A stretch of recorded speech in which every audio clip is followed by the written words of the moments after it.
वाह। अस्सलाम वालेकुम भाईजान। अम्मा ऐसी भी क्या नाराजगी है, दुआ सलाम तो कर ही सकते हो। वालेकुम अस्सलाम बेटे जान। तुम लोग तो जश्न मना रहे हो क्या आज? कहाँ है वो तुम्हारा हैदर? उसे तो फील्ड मार्शल की पोस्ट भी दे दी होगी। नहीं, बोलो मत। एक हिंदुस्तानी जासूस को पकड़ा है तुमने। जी हाँ अम्मा, देखिए, अब हमारी खातिरदारी के चर्चे तो पूरी दुनिया में मशहूर हैं। आप तो जानते ही होंगे, अभिनंदन जी को हमने जो चाय पिलाई थी, अब खुदा कसम आपको तो हम पूरी दावत करवाएंगे। दावत? सब समझ रहा हूं तुम क्या कहना चाह रहे हो, लेकिन तुम्हें भी एक बात याद दिला दूं। अभिनंदन भाई सिर्फ तुम्हारे मुल्क में चाय की चुस्कियां लेकर नहीं, बल्कि तुम्हारे मुल्क की इज्जत भी हमारे देश भारत लेकर लौटे हैं। भूले तो नहीं होगे सब? अरे एक दामाद को जैसे इज्जत दी जाती है, उसी तरीके से तुम लोगों ने उन्हें बाइज्जत बॉर्डर तक पहुंचाया है। और हाँ, एक बेटी का बाप जिस तरीके से हाथ जोड़कर अपने दामाद के सामने माफी मांगता है कि कहीं हमसे कोई भूल चूक हो गई हो तो हमें माफ कर दीजिएगा, ऐसा बर्ताव तुम लोगों ने अभिनंदन जी के साथ किया है। भूले तो नहीं होगे? अब छोड़िए ये सब दुनियावी बातें। आज हम आपसे दो मुल्क के अफसरों की तरह नहीं, बल्कि एक सोल्जर की तरह बात करना चाहते हैं। देखिए, मुझे नहीं जानना कि आपने हमारे देश की क्या क्या खबरें हिंदुस्तान पहुंचाई हैं। मुझे नहीं जानना कि आपके देश की डिफेंस स्ट्रेटेजी क्या है।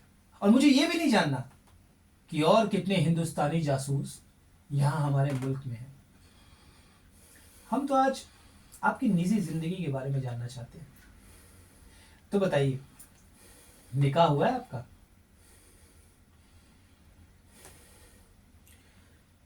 हाँ, मेरी शादी हो चुकी है और मेरा 3 महीने का एक बेटा भी है। माशाल्लाह, क्या बात है। आपने अपने बेटे को देखा है? मैं अपनी ड्यूटी में इतना ज़्यादा मसरूफ़ था कि अपने बेटे के बारे में सोच भी नहीं पाया। उसका चेहरा नहीं देखा है मैंने अभी तक। नाम तो सुना ही होगा। नाम क्या है? नाम तो शायद आप भी नहीं सुनना चाहेंगे। अभिनंदन नाम है मेरे बेटे का। ये भी खूब कही आपने। ये देखिए, ये हमारे घर के चिराग हैं, निसार मियाँ। देखिए, ये भी 6 साल के हैं।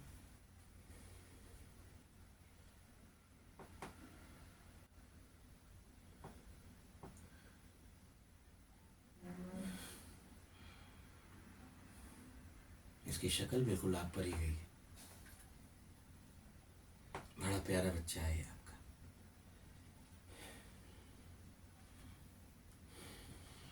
जी, उम्मीद करता हूँ कि सिर्फ शक्ल ही गई हो। हम दोनों मुल्कों की नफरत कहीं से ना मिले, बस यही दुआ करता हूँ। काश ऐसा हो।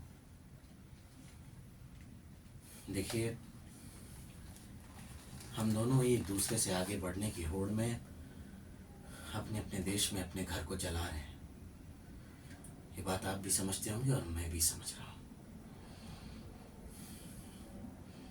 बस मैं यही प्रार्थना करता हूँ कि हमारी आने वाली नस्ल इस बात को समझे। ये मुमकिन नहीं है भाईजान। क्यों? क्योंकि इन दोनों मुल्कों के जो नेता, मंत्री, कायदे आजम है, ये ऐसा कभी होने नहीं देंगे। हम दोनों मुल्क की नफरत से ही ये इतने सालों से अपनी रोटियां सेकते आए और आगे भी सेकते रहेंगे।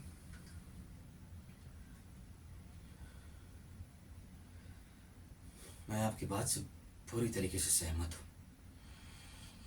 ये एक ऐसी कौम है कि हर मुल्क में पाई जाती है, हर हर देश में, देश के हर कोने में पाई जाती है।